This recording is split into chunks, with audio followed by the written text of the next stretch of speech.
too often left unsaid. Thank you for your service. Thank you very much.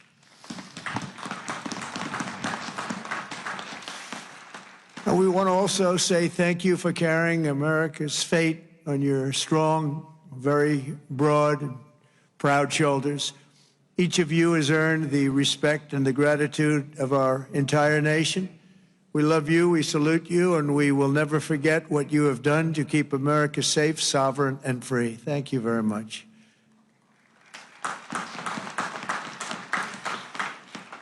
And we're also honored to be joined by a great man. He will go down as a great man someday.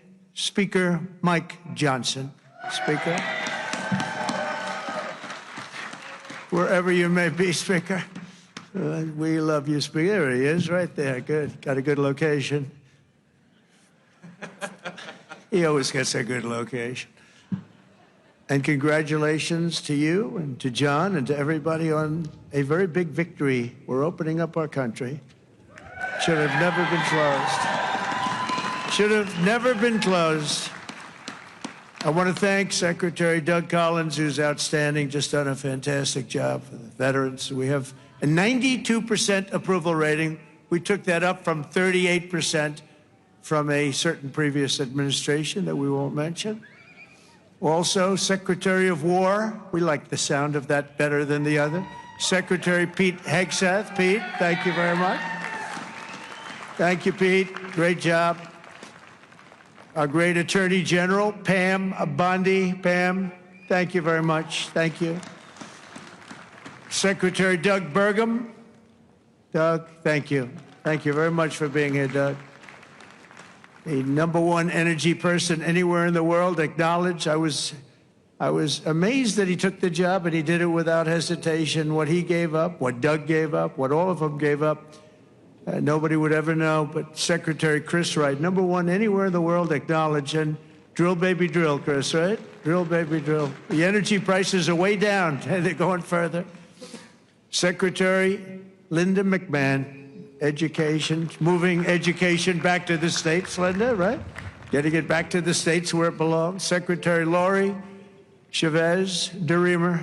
Thank you, Lori, very much. Director Russ Vogt. Director, thank you. What a good job he's doing. Cutting, but fairly cutting. Director Tulsi Gabbard. Thank you, Director. Ambassador Jameson Greer, what a job he's done. We've taken in trillions of dollars in tariffs, and we want to keep it that way. It's been good for our country, I can tell you, including national security. General Dan Kane. General, thank you. He's a real general.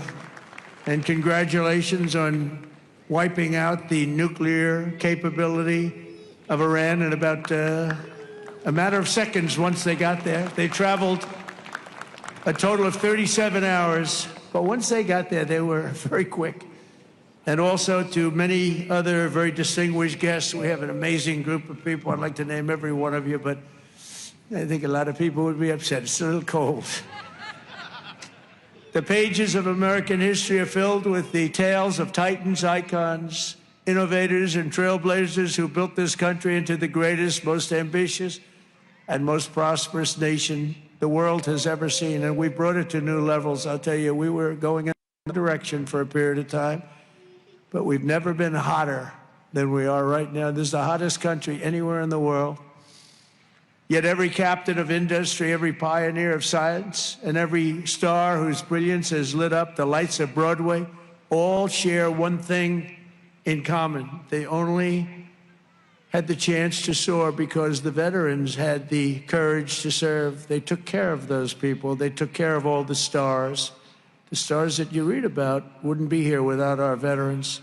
Everything we have, everything our country has achieved has been purchased by the muscle, spine, and steel of the United States military.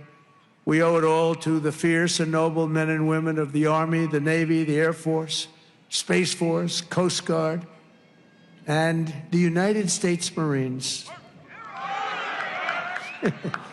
Here's a guy.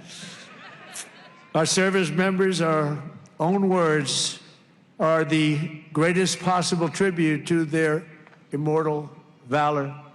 Shortly before the Battle of Bull Run, Major Sullivan Ballou of Rhode Island became a big name, didn't he? Wrote to his dear wife, Sarah. He said, "I know how great a debt we owe to those who went before us," he said, "and I'm willing, perfectly willing, darling, to lay down all my joys of this life to help maintain this government and to pay that debt." Just 1 week later, Major Ballou did just that. He gave his life to save our country. On the night before he jumped into the dark skies over Normandy on D-Day, Colonel Bull Wolverton knelt with his men in prayer. "Dear God," he said, "we ask only this, that if we die, we must die, and we as men would die without complaining, without pleading, and safe in the feeling that we have done our best for what we believed was right.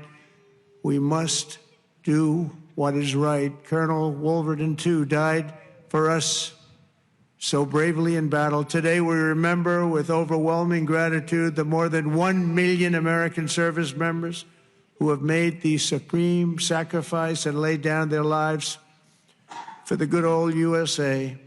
Generation after generation, America's warriors have left behind the comforts of home and family to face violence, evil, and death so that our families could know joy, goodness, and peace. We honor them so strongly.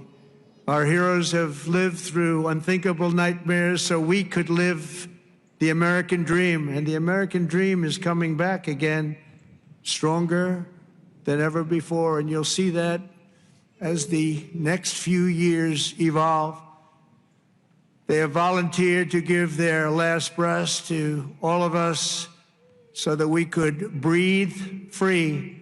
And today we know without any doubt in our hearts that after 2.5 centuries, America stands tall because America's veterans stood so strong. And soon our country will be stronger than ever before. The American veteran has forged a legacy of gallantry and daring without parallel in human history.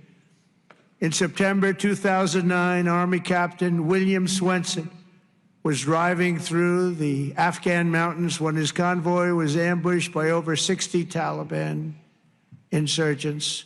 He and his comrades were pinned down for hours without artillery or air support. A fellow soldier was shot in the chest, and Captain Swenson crossed an open field to aid his brother in arms.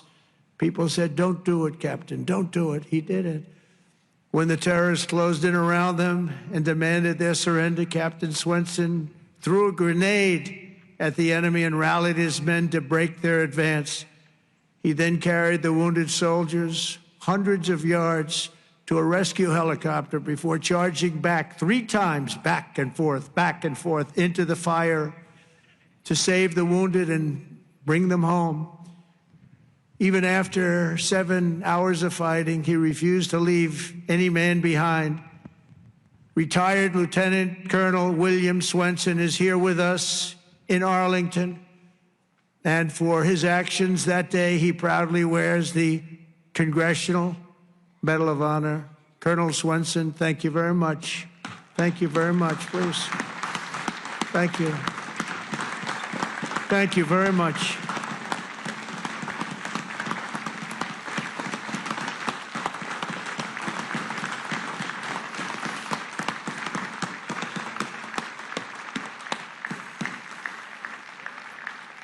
The ultimate honor. Thank you. Another person who shows the Medal of the American Veteran is Dale Stovall.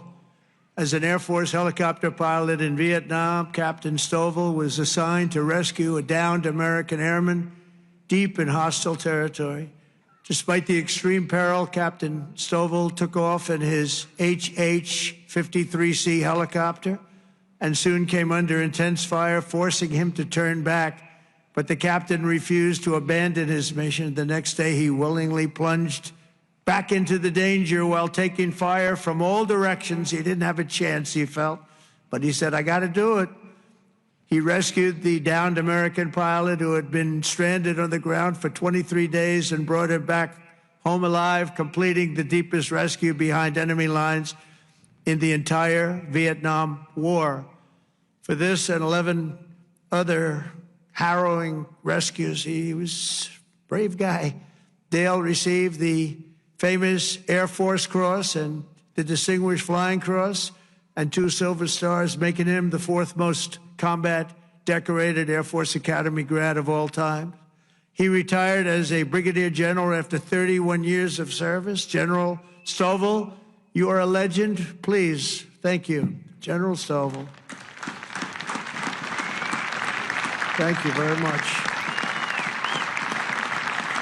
Thank you. You look good, General. You look good. I wish I looked that good. You look good. Thank you very much, General.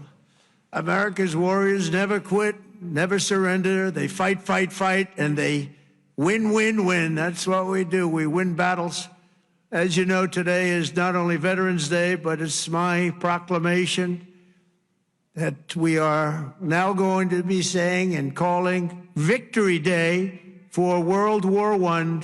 Victory Day. You know, I was recently at an event and I saw France was celebrating Victory Day, but we didn't. And I saw France was celebrating another Victory Day for World War II. And other countries were celebrating. They were all celebrating. We're the one that won the wars. And I said, from now on, we're going to say Victory Day for World War I and World War II. And we could do for plenty of other wars, but we'll start with those 2. Maybe someday somebody else will add a couple of more because we won a lot of good ones. But when I see other countries celebrating Victory Day, I watched it. I watched UK, I watched Russia. They were celebrating Victory Day, World War II. And I said, we got to have a Victory Day. Nobody even talked about it in our country. But from now on, we're going to be celebrating Victory Day for World War I, for World War II, and frankly, for everything else. Under the Trump administration, we're restoring the pride and the winning spirit of the United States military. That's why we have officially renamed the Department of Defense back to the original name, Department of War. And remember, we won World War I, we won World War II, we won everything in between, we won everything that came before. And then we brilliantly decided to change the name of this great thing that we all created together. And we became politically correct. We don't like being politically correct. So we're not going to be politically correct anymore. From now on, when we fight a war, we only fight for one reason, to win. We fight to win. And under my leadership, we're also fighting for the great veterans who have always been there for us, and especially when we needed them and needed them most. In 9 months, the Trump administration has cut the backlog of VA benefit claims in half. That's a big achievement, and Doug is going to get it down to 0. During the Biden administration, the backlog exploded like we had never seen before, and I'm going to eliminate 100% of that backlog. We're moving at that pace, and already we've processed more than 3 million backlog claims, the most of any year in the history of the VA. We've added more than 1 million extra service hours across the VA centers, and we've opened 20 new facilities in 13 states, something that people said just not possible to do. We also have brought back VA choice and VA accountability, taken away by the Biden administration, so that when you have to wait online, you go out and you get yourself a doctor. We pay for the doctor if you have to wait. And the other